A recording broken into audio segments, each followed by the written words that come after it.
Bonjour à tous, aujourd'hui on va voir ensemble comment faire une candidature réussie à l'ère de l'IA.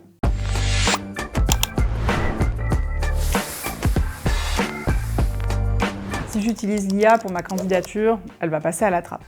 Si vous avez déjà pensé ça, laissez-moi vous prouver le contraire. Moi c'est Émilie Ornon, je suis recruteuse chez Job Teaser et je vous partage des conseils concrets pour débuter dans le monde du travail. Et restez bien jusqu'à la fin, on a prévu un cas pratique pour appliquer tout ça. Aujourd'hui, on va pas se mentir, vous êtes beaucoup à utiliser l'IA pour candidater. Ça peut souvent donner des candidatures très génériques. Et pourtant, certains profils sortent clairement du lot. La différence ne se joue pas sur l'outil, mais sur la façon de l'utiliser. Dans cette vidéo, je vais vous montrer comment faire une candidature efficace avec l'IA sans finir avec un CV générique. Parce que cela, les recruteurs les repèrent en 2 secondes. Premier point, rappelons les fondamentaux. Avant de parler d'IA, on revient aux bases. Les outils évoluent vite, mais certaines règles pour candidater, elles, ne changent pas. Dans l'idéal, un recruteur aimerait pouvoir se poser tranquillement, café à la main et lire votre CV sans pression. En réalité, il a très peu de temps, donc on oublie les pavés. Une page, ça suffit largement.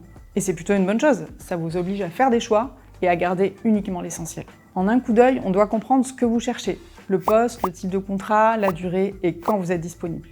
Ensuite, tout le reste doit être simple et agréable à lire. Les sections bien séparées, bien aérées, formation, expérience, compétences, et vos coordonnées doivent être visibles tout de suite. Évitez de les planquer en bas de page. Pour la photo, elle n'est pas obligatoire, mais si vous en mettez une, évitez le selfie et les filtres. On garde ça pour Insta. Sur un CV, une photo simple, face cam, avec un fond neutre, ça fait largement le job, et c'est le cas de le dire. Deuxième point, utilisez l'IA pour ne pas passer à la trappe des ATS. Quand vous candidatez, votre CV n'est pas toujours lu en premier par un humain.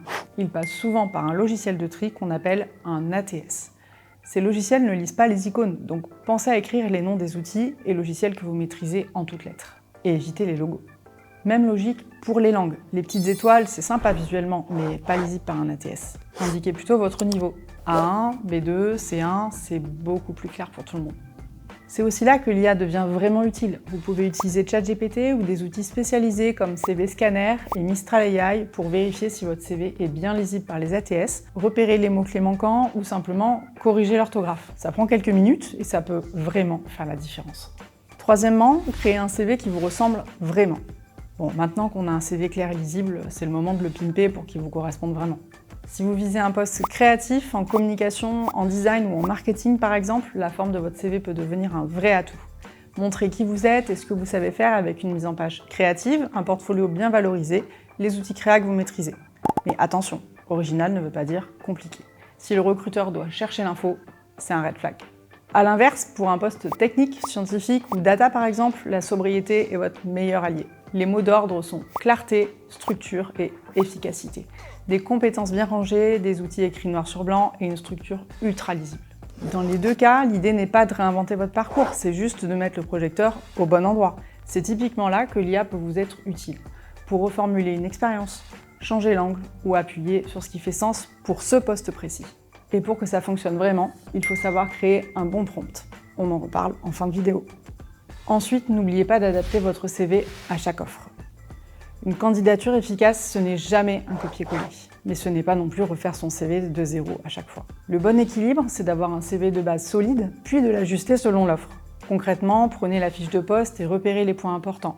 Les compétences clés, les outils demandés, les missions principales, ces éléments-là doivent ressortir en priorité sur votre CV.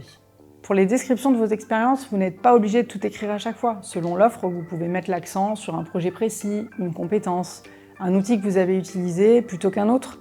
Le but, c'est que le recruteur se dise « Ok, ce profil colle à ce que je recherche ». Et là encore, l'IA peut vraiment vous faire gagner du temps. Vous pouvez lui donner votre CV et l'offre, lui demander d'adapter le contenu en mettant en avant les éléments les plus pertinents, sans rien inventer. Pensez aussi à lui demander si les mots-clés importants de l'annonce sont bien présents. Ça permet d'ajuster rapidement, sans y passer des heures. On vous partage le prompt complet à la fin. Autre point essentiel, valorisez ce que vous avez déjà fait. Avoir peu d'expérience professionnelle, ce n'est clairement pas un problème. Ce qui compte vraiment, c'est la cohérence de votre parcours avec l'offre. Vos projets en cours, vos travaux de groupe, les hackathons, les business games ou même votre sujet de mémoire, tout ça, ce sont de vraies expériences. Il faut juste apprendre à les raconter autrement que c'était pour les cours et surtout, il faut penser à en parler. Un projet d'école peut montrer que vous savez travailler en équipe. Un projet associatif peut montrer que vous savez organiser et prendre des responsabilités. Un job étudiant peut montrer que vous êtes fiable et autonome. Bref, ce n'est pas le titre de l'expérience qui compte, c'est ce qu'elle dit de vous. Pensez aussi aux certifications, aux MOOC, à tout ce que vous avez fait en plus. Si vous voulez creuser le sujet des compétences extra pro, n'hésitez pas à regarder notre vidéo dédiée pour vous aider à les identifier et à les valoriser. La touche finale, l'email ou la lettre de motivation. Pour la lettre de motivation ou l'email qui accompagne votre candidature, pas besoin d'écrire un roman. 5 à 7 lignes, ça suffit largement pour donner envie. L'objectif est simple, dire pourquoi vous postulez, ce qui vous a attiré dans cette entreprise et ce que vous pouvez apporter sur le poste. Pas plus, pas moins. Vous pouvez vous permettre de montrer un peu votre personnalité, mais en allant quand même droit au but. Pour ça, l'IA peut clairement vous faire gagner du temps.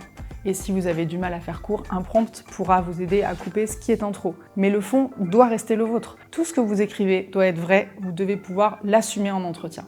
Et voilà, maintenant vous avez toutes les cartes en main pour construire une candidature solide, personnalisée et surtout qui vous ressemble vraiment. Un petit challenge pour terminer ? Allez, maintenant, c'est à vous de jouer. Choisissez une offre sur JobTeaser, adaptez votre CV à cette annonce, vérifiez qu'il est clair et lisible, puis retravaillez votre email d'accompagnement. Pour vous aider, on vous a préparé un PDF avec des templates de prompts à trous à retrouver dans la description. Maintenant, vous avez toutes les cartes en main pour une candidature réussie. Et si vous voulez aller plus loin, n'hésitez pas à aller jeter un œil à notre playlist. On y partage plein de conseils pour réussir vos premiers pas dans le monde du travail.